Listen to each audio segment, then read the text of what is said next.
In 2008, this is the story of Janesville, Wisconsin, where General Motors didn't just close a factory, they dismantled an entire way of life. When the last Chevrolet Tahoe rolled off the assembly line in December 2008, it took with it nearly a century of American middle-class prosperity, leaving behind a community grappling with what happens when the foundation of your economy simply disappears. For 89 years, the General Motors assembly plant in Janesville was more than just a workplace. It was a promise. A promise that if you worked hard, showed up every day, and played by the rules, you could build a solid middle-class life for your family. Dave Vaughn understood this promise. He walked into that plant straight from high school and walked out 35 years later with a pension and the satisfaction of a life well lived. His story was not unique. It was the Janesville story, repeated across thousands of families for nearly a century. The plant opened in 1919 when General Motors purchased the Janesville Machine Company, a farm implement maker, and moved their Sampson Tractor Company factory to the city. But it was in 1923 when the real magic began. The plant switched to making Chevrolet automobiles, and Janesville's destiny was sealed. Former Wisconsin State Senator Tim Cullen's grandfather was there at the beginning.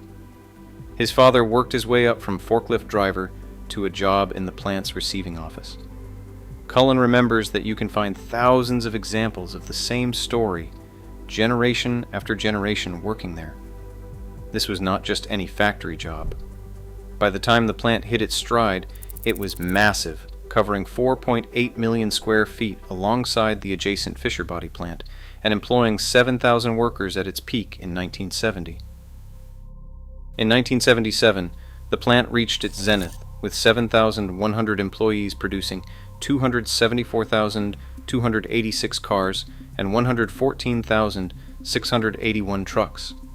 The wages were extraordinary for the time and place. Even in the plant's final years, workers were earning $28 an hour, serious money that guaranteed a middle-class lifestyle in a region where that kind of opportunity was rare. Dan Rohel, a longtime United Auto Workers safety representative, captured the security the plant represented. When I was hired in 1967, there were approximately 7,200 people who worked there. It was like a small city. It was security. It was good benefits. I had a vested pension.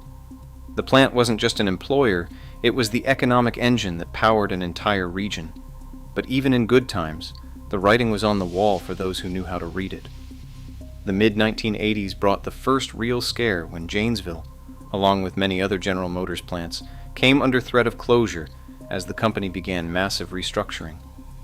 The workers and their union did not just accept their fate, they fought back.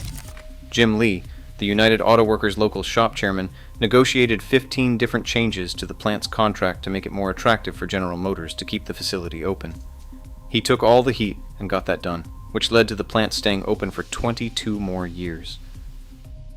Those 22 years were borrowed time, though neither the workers nor the community fully understood it then. By 1992, Janesville had become the only General Motors plant manufacturing large SUVs, which seemed like job security. Americans could not get enough of these gas-guzzling behemoths, and Janesville was perfectly positioned to meet that demand. The plant even reached a milestone in 2006, producing its 500th flex-fuel SUV. Everything seemed stable, profitable, and permanent. Then 2008 happened. Just about everything that could go wrong did go wrong, Tim Cullen recalls. Gas prices went to $4 a gallon. The perfect storm was brewing.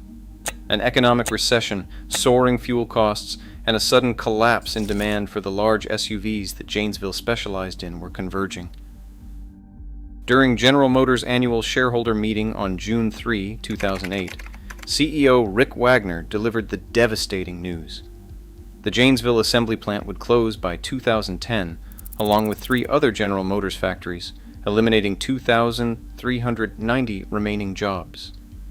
The announcement sent shockwaves through a community that had never imagined life without General Motors.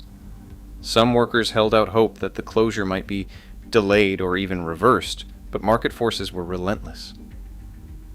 Layoffs began in July 2008 as the plant cut back to a single shift. The end came in stages. First, SUV production ceased on December 23, 2008, when the last Tahoe snaked down the assembly line amid cheers, hugs, and tears from workers.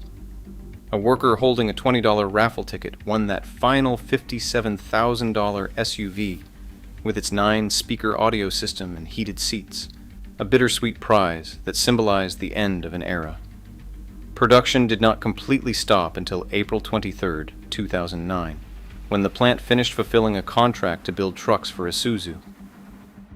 Even then, GM kept the plant on standby status until 2015, feeding false hope that production might somehow return. It never did. The site eventually became part of Racer Trust Management for brownfield redevelopment. Demolition began in 2018, and by 2019, nearly a century of automotive history had been reduced to rubble and contaminated soil. The human cost of the closure was staggering. The 1,200 workers who lost their jobs when SUV production ended were just the beginning. Between the plant itself and the network of suppliers who served it, including major operations like Lear Corporation's seat manufacturing, as many as 4,500 jobs disappeared. When you factor in the broader economic impact, the region lost some 9,000 jobs. Unemployment in Rock County surged from 5.5% in mid-2008 to 13.5% by early 2010, reflecting the immediate labor market shock. For the workers who lost their jobs, the options were limited and painful. Some became what locals called GM gypsies, workers who accepted transfers to other GM plants hundreds of miles away, particularly the Fort Wayne assembly plant in Indiana. Matt Wopat was one of these gypsies, commuting to Fort Wayne to maintain his GM wages and benefits.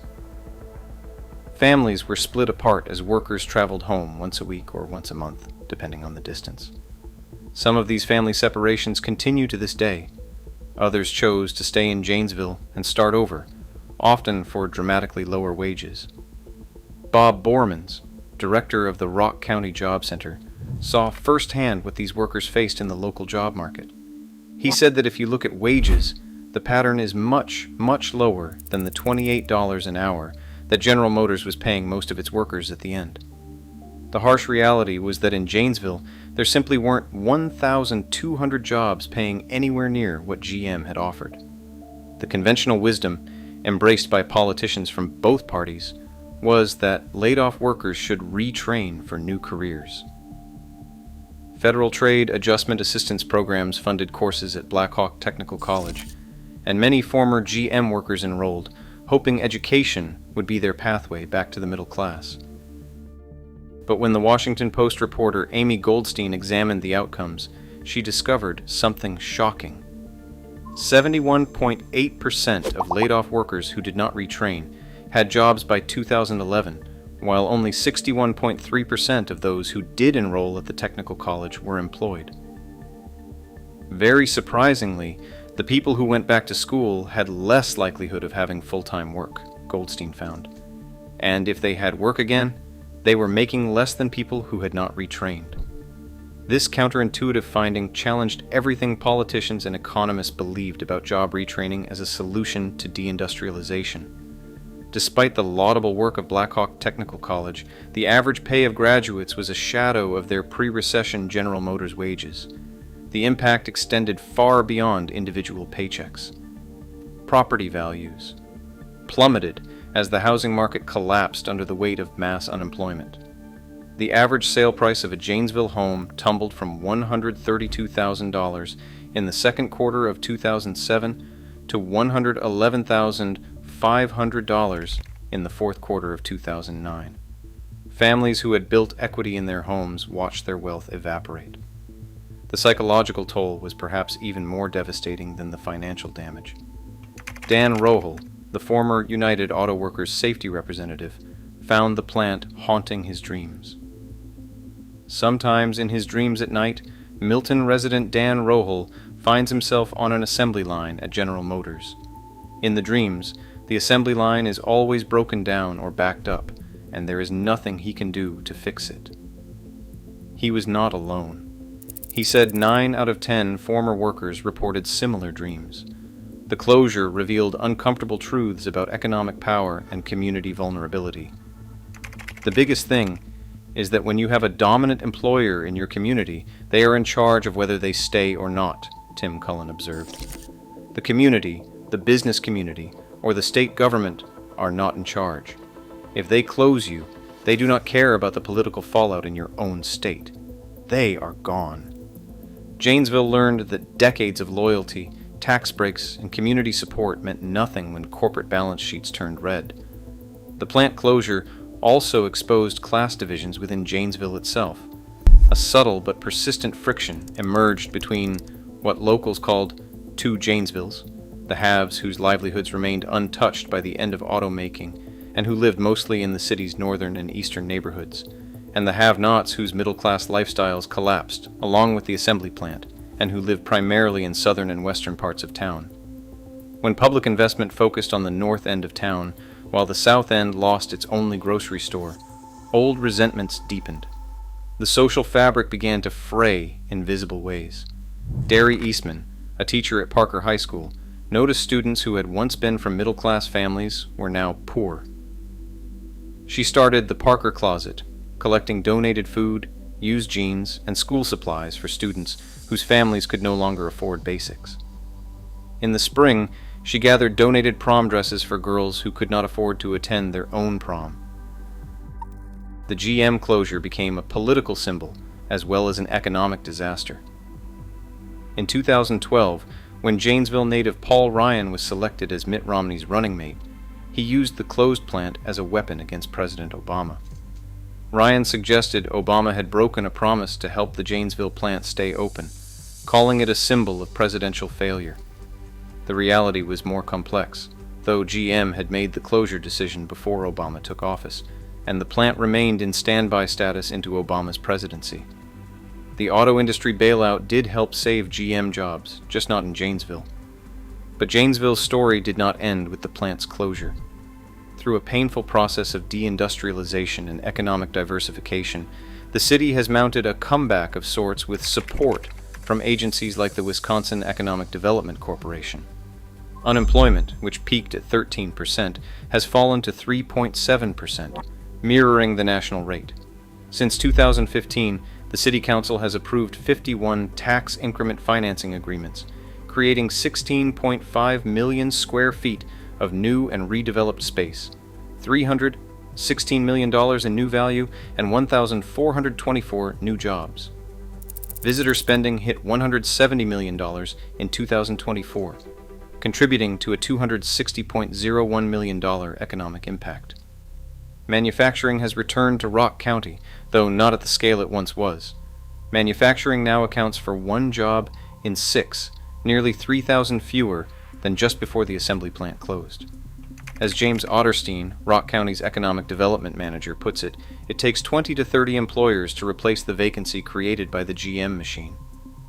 The most dramatic symbol of Janesville's reinvention may be what happens to the former GM site itself.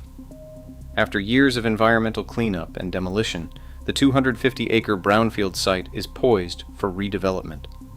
In November 2025, the City Council approved a letter of intent with Viridian Acquisitions, LLC, a Colorado-based firm proposing an $8 billion hyperscale data center campus. The project represents one of Wisconsin's largest potential technology investments, though it has stirred controversy among some residents who question whether data centers will provide the same community benefits as manufacturing jobs. The data center proposal embodies both the promise and the limitations of Janesville's new economy. While the investment would be massive, data centers are capital-intensive operations that employ relatively few workers compared to the thousands who once built cars and trucks. Seth Lambert, whose parents and grandparents worked at the GM plant, spoke for skeptics. He said, "Don't believe the hype these data center folks are feeding us. This council ought to listen to the overwhelming voices of the people and reject this data center project." Today's Janesville bears the scars of its transformation. The median household income of $71,664 in 2023 represents recovery from the recession depths, but it does not capture how that income is distributed or whether families can achieve the same middle-class security their parents and grandparents found at GM.